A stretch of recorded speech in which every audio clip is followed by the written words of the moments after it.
Isaías, capítulo de número 13. Aqui nós temos início uma nova sessão do livro, que justamente vai do capítulo 13 até o capítulo 23. Na verdade, são 10 capítulos que trabalham em cima de profecias contra diversas nações. Essas nações, elas simbolizavam o contexto da época. Então, o ponto central é a Babilônia, porque a Babilônia ela foi a potência mundial que assumiu logo depois da Assíria. A Assíria dominava o contexto mundial como um império naquela época, naquele momento. Só que a Assíria ela foi dominada em 612 pela Babilônia, com a tomada da capital Nínive. A partir de então, a Babilônia passaria a ser a nova potência mundial, inclusive aquela nação que levaria Judá para o cativeiro, chamado cativeiro babilônico.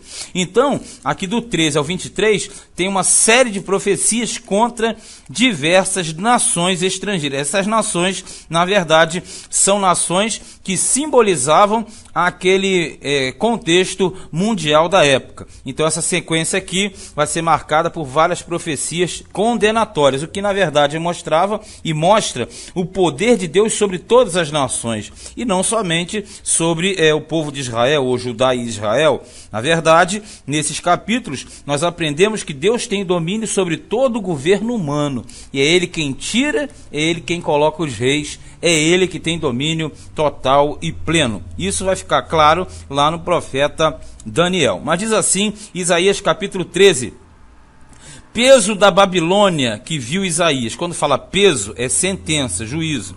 Filho de Amós, alçai uma bandeira sobre o monte escalvado, levantai a voz para eles e acenai-lhes com a mão, para que entrem pelas portas dos príncipes.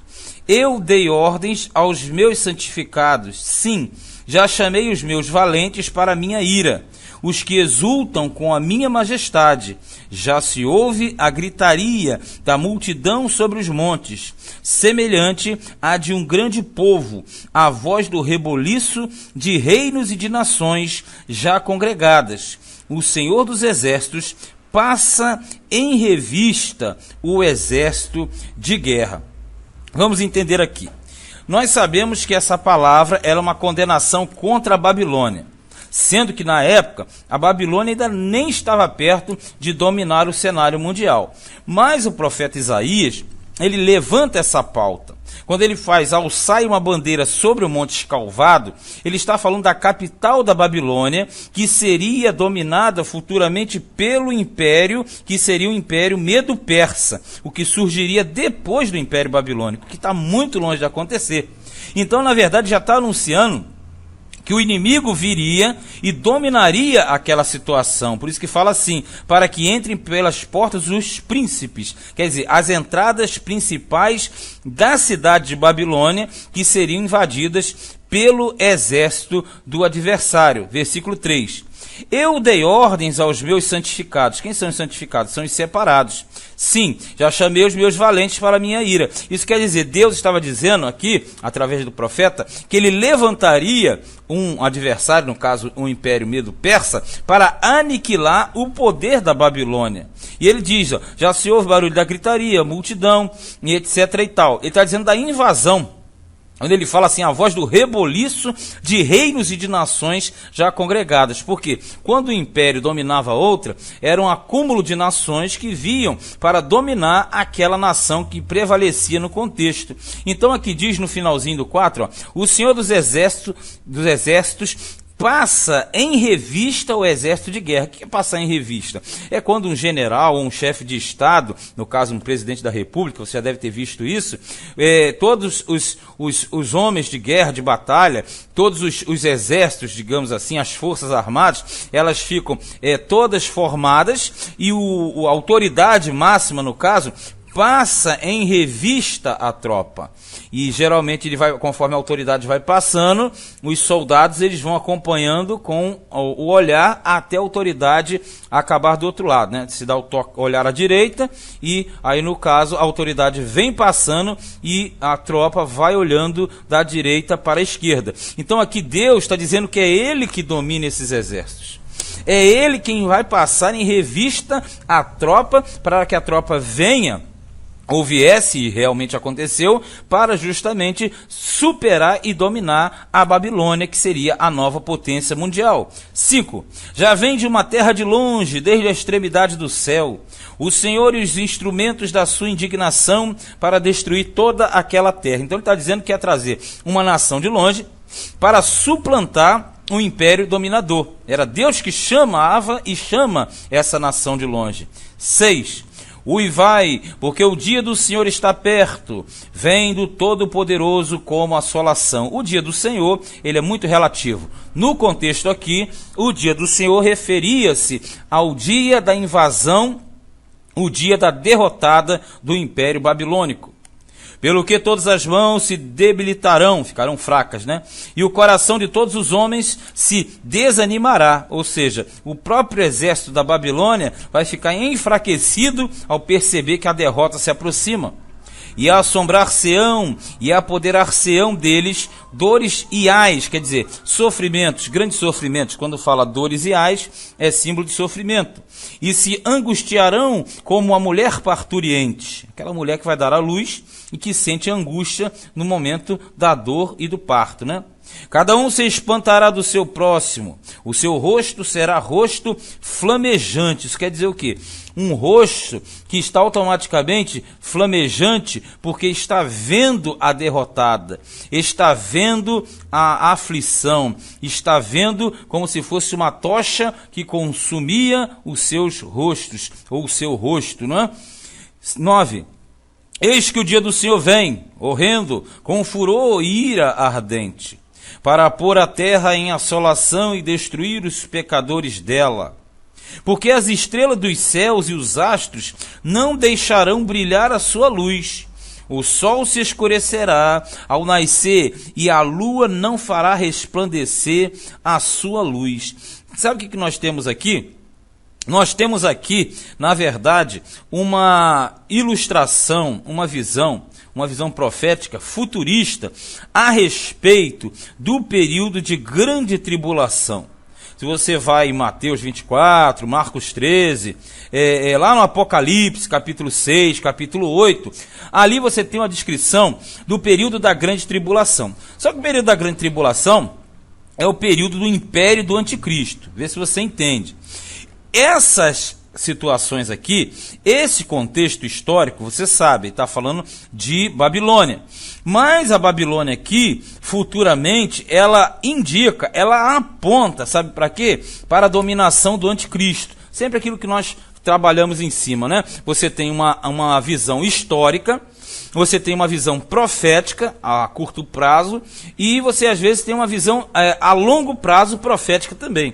Então quando fala esse versículo 10, ele está falando a respeito de um período de escuridão. Esse período, ele automaticamente ele se encaixa ao período da grande tribulação. Olha no 11. E visitarei sobre o mundo a maldade e sobre os ímpios a sua iniquidade. E farei cessar a arrogância dos atrevidos e abaterei a soberba dos tiranos. Isso aqui se enquadra para aquela época e também para o anticristo, né? Farei que um homem seja mais precioso do que ouro puro e mais raro do que ouro fino de Ofir. O ouro de Ofir significa o ouro de melhor qualidade, era o ouro da África naquela ocasião, né, naquela época. Então quando ele fala que vai fazer um homem ser mais precioso do que o ouro, isso quer dizer que a cobiça pelo homem, pelo ser humano, no caso ali, no contexto, o império de Babilônia e futuramente o sistema do anticristo, vai ser mais valioso do que qualquer riqueza, porque ele vai caçar literalmente os transgressores, os ímpios, os que praticam a iniquidade. 13. Pelo que farei estremecer os céus, e a terra se moverá do seu lugar. por causa do furor do Senhor dos Exércitos e por causa do dia da sua ardente ira. No caso aqui, ele está falando que a terra ia tremer pela invasão inimiga. Quando você fala lá no Apocalipse, a terra realmente vai tremer por terremotos, vai tremer pelas invasões, pelo caos que será estabelecido, que vai culminar com o dia da volta de Cristo, que é a batalha do Armagedon. Olha no 14. E cada um será como a corça que foge e como a ovelha que ninguém recolhe, né? A corça que foge é aquela que sai correndo nos montes. E a ovelha que ninguém recolhe é automaticamente aquela que fica solta e perdida.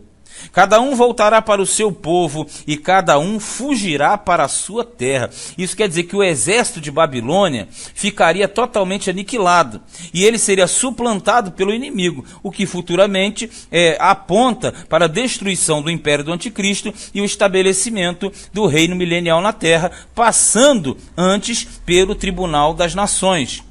Olha só o 15. Todo o que for achado será transpassado e todo o que for apanhado cairá a espada. Esse é o contexto. E suas crianças serão despedaçadas perante os seus olhos. As suas casas serão saqueadas e a mulher de cada um violada. Por que isso? Porque numa invasão inimiga, quando um exército invadia, quando uma potência invadia, a primeira coisa que eles faziam era matar as crianças, porque as crianças eram, na verdade, os descendentes daqueles que estavam morrendo. Então você mata as crianças para que não houvesse o quê? Genealogia nem povo futuro. Então você fazia isso. As casas eram saqueadas e os pertences furtados.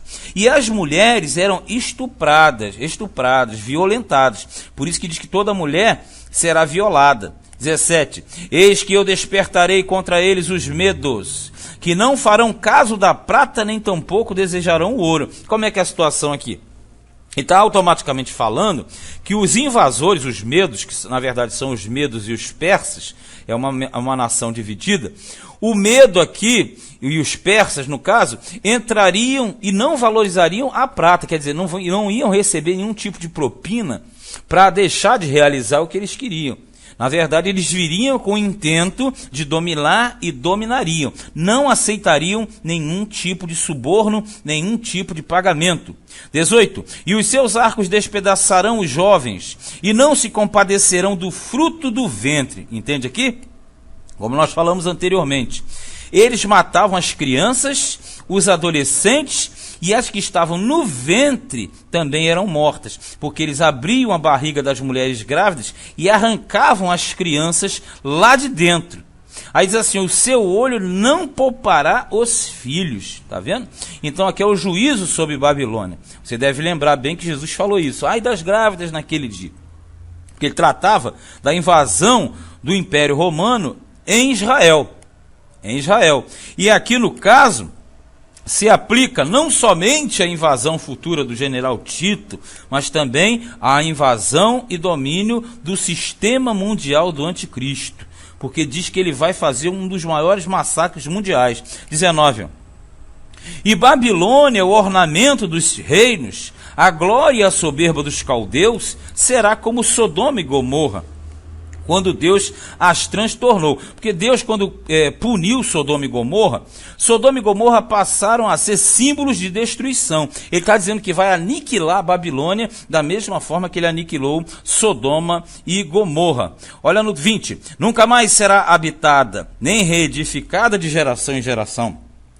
Nem o árabe armará ali a sua tenda. O árabe é o homem do deserto, é o nômade aqui no caso. Não é o da Arábia Saudita de hoje não. O árabe aqui era aquele que era considerado nômade ou seminômade, o que habitava em regiões e trocava sempre de lugar. Aqui está dizendo que eles não iam nem parar no território de Babilônia.